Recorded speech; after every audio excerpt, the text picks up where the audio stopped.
Hello and welcome to Method Tutorials. In this video series, we are looking at app customization. This tutorial takes a closer look at the Properties panel in Design View. Let's go into our Custom Pets app. In its first screen, we will go to the gear to customize it by clicking the Customize link. On the right, we have the Properties panel. This contains all the tools you need to customize your screen. At the top are 3 tabs. The first tab has a plus icon on it. This is the Insert Controls tab. A control is anything you can add to your screen. Controls are broken up into 3 types. The first is the container. There's only one for now, and that's the section. A section holds controls, including other sections. Sections can be embedded within each other. The second type of controls are objects. These are elements you would expect in any program that allows you to view or interact with the app itself. For example, buttons, checkboxes, drop-down menus, grids, all sorts. And finally, we have the fields controls. These are all the fields within the base table which was chosen for this screen. Fields are used to allow a user to manage records in the base table. For example, let's drag in this name field. Let me clean this up by deleting these. When I preview, look, it has a little text input box where I can type in a name. If I were to make a save button, it would save a new pet with this name. All the field controls will have little icons beside them. These indicate the field's type. This field here, this is of type text, just like the name field. The is vaccinated field is a yes/no type.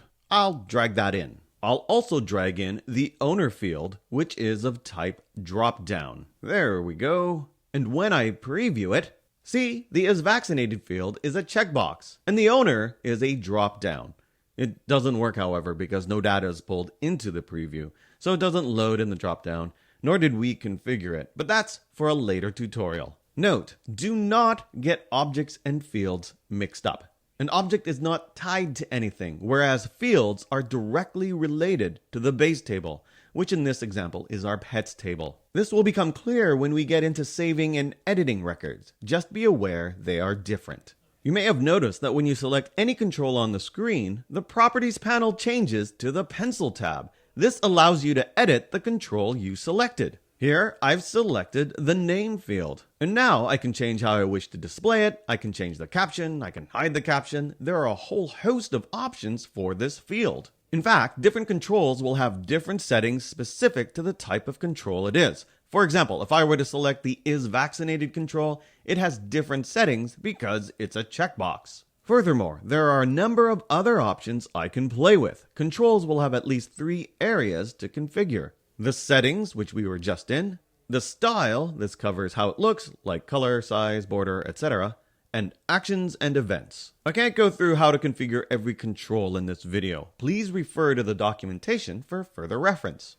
Finally, we have the tab with the page icon on it. This is the Screen Properties tab. Under Settings, you can change the name and also leave an internal note visible only to people who customize this screen. The default control focus tells the screen which control to put the cursor on. For example, when a user goes to this page, I may have the cursor start off in the name field. The table is the base table chosen when the screen was created. This dictates which fields are available when inserting controls. You cannot change the base table of a screen once you create it. If you spend hours customizing a screen and realize you have the wrong table, you can't change that. Make sure you have the right one. The actions is where you can add actions for this screen. I haven't covered actions yet, so don't worry if you aren't too sure what this is. I'll cover it in detail later on. And finally is versions. We covered versions in the last video. This will show all the versions for the screen. But what's really cool here is you can select which version to work on. Right now I'm working on version 4, and you know this because it's underlined.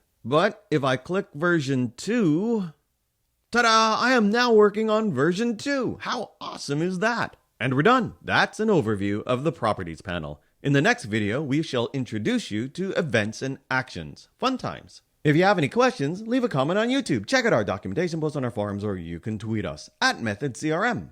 Thanks for watching and have a great day. Bye-bye.